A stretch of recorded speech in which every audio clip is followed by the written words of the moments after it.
dan, dobrodošli u moju kuhinju na moj kanal Domaćinski s Markom.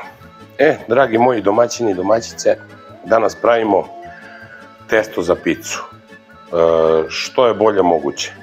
Pravimo onako kako znam i kad god sam napravio to je bilo super.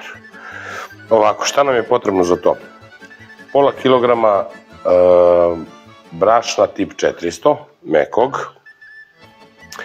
Potrebno nam je pola kesice suvog kvasca, možete koristiti i sveži, koristite onda nekih, pošto je kvasac u kocki, on je 40 grama, čini mi se, koristite pola, znači 20 grama, jedna kašičica šećera, jedna kašičica soli, 300 ml hladne vode, napominjem hladne, zato što ja ovo testo ostavljam da stoji u frižideru do sutra, i maslinovo ulje. Treba će nam 4 kašike maslinovog ulja.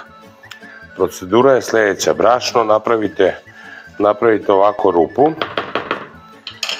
dodajte kašičicu soli u brašno, nikako ne mešajte i promešajte, nikako ne mešajte sa kvascem, zato što se kvasac i so nikako ne podnose. Od ove smese ćemo napraviti dve pice u kućnoj varijanti.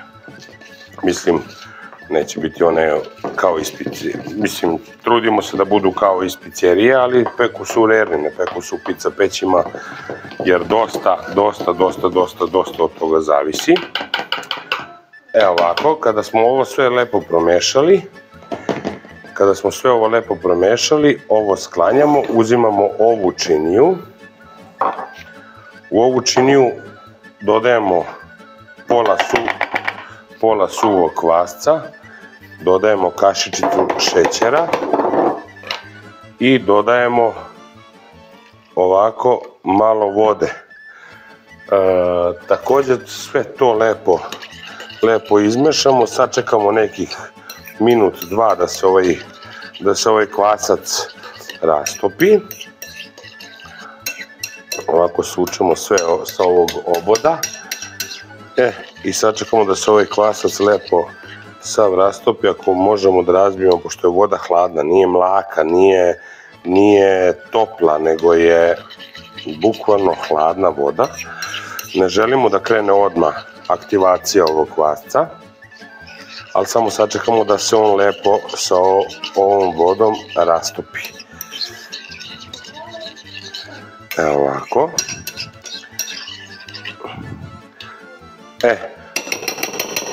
Ostavimo sa strane, uzimamo sad ovo brašno, varjačom pravimo udubljenje ovako malo u ovom brašnu i dodajemo 4 do 5 kašika, može i suncokretovo ulje, ali poželjno je dodati maslinovo ulje. Ja dodajem maslinovo ulje, ali možete, kažem, i suncokretovo ulje dodati. Evo ovako. To. Ajde još malkice. I treba će nam još jedna kašika kasnije kada umesimo testo da to ulje premažemo preko testa. Sada ovo ostavimo da se ovaj kvasac jedno 2-3 minuta, da se ovaj kvasac lepo istopi uz mešanje. Da se on lepo istopi sa ovim šećerom i šećer da se istopi, pa se onda vidimo posle. Drugari, evo, naš kvasac se rastopio i već je počeo da pušta mehuriće, to znači da se i aktivirao. Još jedan put ga ovako promešamo. Čisto da poskidamo i dodajemo u naše brašno, znači celu količinu dodajemo u naše brašno, potpomoći ćemo se ovom špatulicom silikonskom, jer ona jako dobro to sve skine. To. I sada krećemo lagano varjačom da mešamo. Mešat ćemo varjačom, ali kasnije ćemo naravno preći i rukama. Dodajemo još pola preostale vode i mešamo.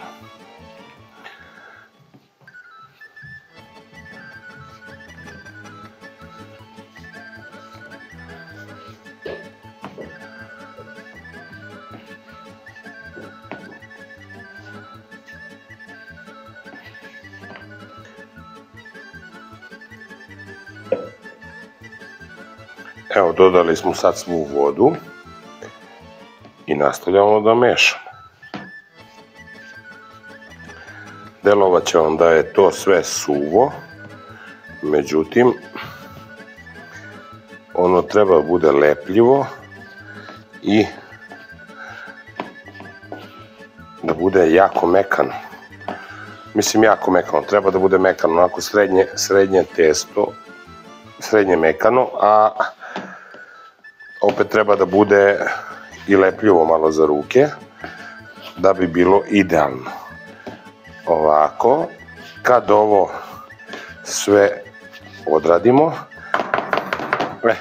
krenemo da skidamo sa ove naše varjače. Opet je dobra ova špatulica, jer kažem, ona lepo sve to skine. Nemojte nožem ili nečime da stružete ovo sa varjače, pošto verovatno ste kuvali nešto sa time. Naravno, čiste ruke i idemo sada u mešanje.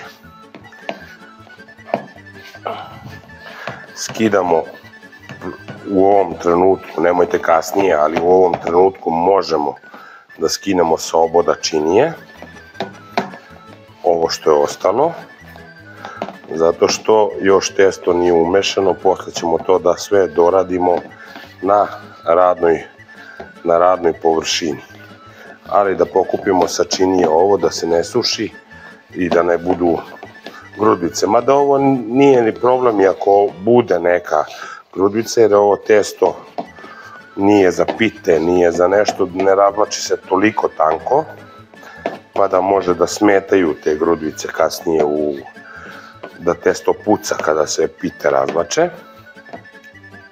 Pogledajte koliko je to lepljivo još uvek, a ništa više ne dodajemo. Sem kasnije kada se sve to lepo umesi, dodat ćemo ulje. Mesimo malo ovako u ovoj činiji. Malo mi je ova kliza, ova plastična, ali dobro. Tako, mesimo ovo nekih 10-ak, ne mora 10-ak minuta, ali nekih 3-4 minuta. Prebacujemo na radnu površinu pa se vidimo onda posle. Drugari, evo, naše testo smo umesili. Vidite kako je počelo sve da odvaja s ove činije. Ono i dalje lepljivo za ruke, vidite, ali nije toliko. Šta sada nama sleduje? Ovo sklanjamo sa strane, uzimamo brašno, posipamo po radnoj površini, ostavljamo testo, posipamo markice i po testu i dorađujemo ga na radnoj površini. Znači, ono mora da nam ostane mekano i glatko, da bi to bilo sve super. Što ga duže mesimo, ono će biti sve bolje i bolje. Znači, razvlačite ga, vraćajte ga, razvlačite ga, vraćajte. Pogledajte koliko se ono lepi po radnoj površini, iako ima brašna i po rukama. Ali nema veze, to će sve da dođe na svoje. Mešanjem, tako. Što ga duže mesimo, ono ispušta gluten i postaje elastičnije i lakše se mesi, verujte mi. I lakše je raditi sa njim. Ovako, ovo vidite, šta je sve. Sve je lepljivije i lepljivije. Idem ja ovo još da mesim nekoliko minuta. Otprilike treba nekih 10-ak minuta sigurno da se mesi, pa se onda vidimo posle. Drugari, evo kao što sam rekao, posle 10 minuta mešanja, testo je i dalje mekano i mesimo ga. Još se lepi, još je jako mekano, ali nije to tako strašno. Pogledajte ruke. Čiste, ostaje malo, evo ovde, ali što se više mesi, ono ispušta gluten i dolazi, postaje elastičnije i lakše je raditi sa njim. Evo ovako, kada smo ovo lepo testo umesili i napravili ovako, treba da bude, pogledajte, ništa nema. Pogledajte koliko je to mekano. Jako mekano testo. Kada smo ga lepo umesili, napravit ćemo ovako jednu, evo ovako, jednu kuglu i u ovu činiju sipati još malo maslinovog ulja, ovako za jednu kašiku, premazati ovu našu činiju, ubaciti naše testo unutra, okrenuti ga, okrenuti ga i ostaviti ovako. Prebaciti foliju preko njega i ide u frižider do sutra ujutru.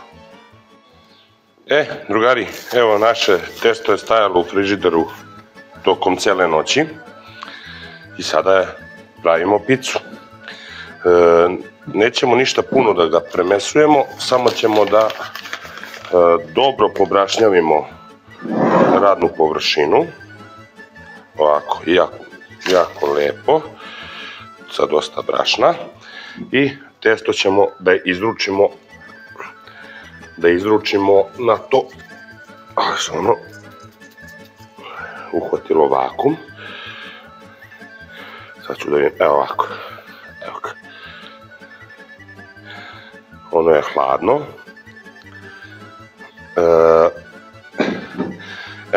Znači, ništa nećemo, lepo ćemo ga samo uvaljati.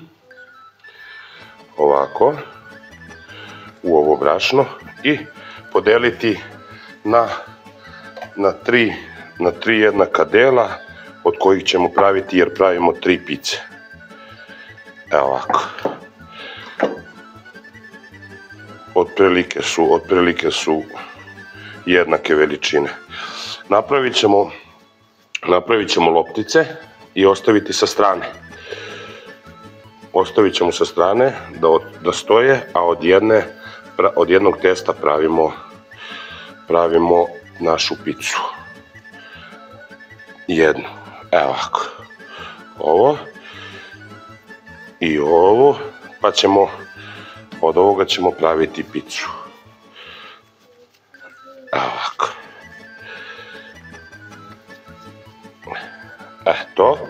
To bi bilo to. Ovo nam ne treba. Ovako još ćemo malkice brašna dodati i od ovoga ćemo napraviti lopticu. Revnu sam upalio na najjače, to je kod mene 280 stepeni. I krećemo prvo sa prstima. Ovako. I razvlačimo od sredine ka ivici. Da istiskujemo vazduh u ivice. Napravimo, evo ovako. Pravimo okruglu picu i samo ovako istiskujemo, znači, vazduh ka ivici. Nemojte oklagijom ništa raditi, dovoljno je sve rukama. Da razvučemo što više, mislim, koliki je pleh otprilike i koliku picu želite da napravite. Onda možemo preći ovako na ruke sa ovako podignutim testom.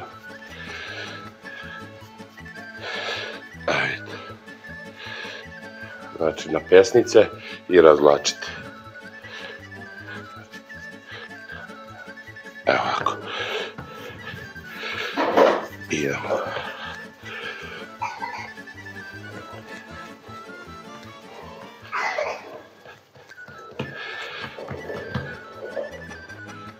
Drugari, evo naša kora je spremna.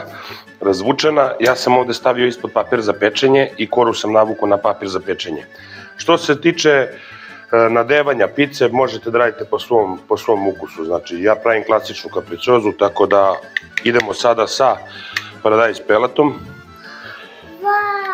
u koji sam ubacio origano, bosiljak i maslinovo ulje. Sad sve to lepo razmažemo i klasično nadevanje pice, šunka, pečurke, kačkavalj, šta god želite, šta volite, to je sve na vama. Tako da idem ja da složim ove 3 pice, da ih ispečem, pa se vidimo onda kasnije. Drugari moji, ispred nas je ovo što smo pravili. Jedna kapricioza.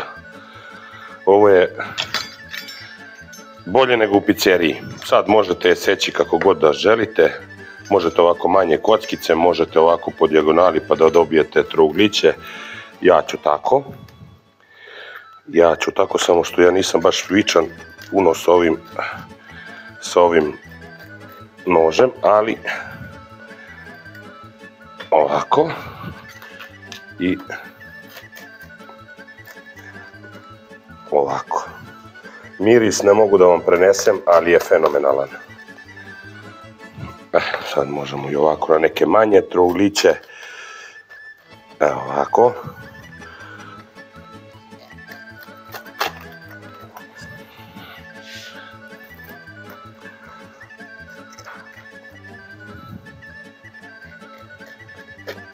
Još je vruća.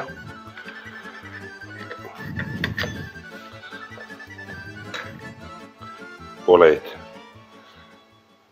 Kardiolozi padaju u nesvest od ovoga kada vide ovo. Stvarno, pogledajte kako je to testo tanko, mekano, spolja je, ovde je hrskava, blago je uhvatilo ovo testo da je malo pocrnalo, baš kao i u pizzerijama, kao da smo je pekli u pravoj pizza peći. Dragi moji, ukoliko vam se svidio ovaj recept, zapratite moj kanal, subscribeujte se na njega, a mi se vidimo u nekom sljedećem videu. Pozdrav!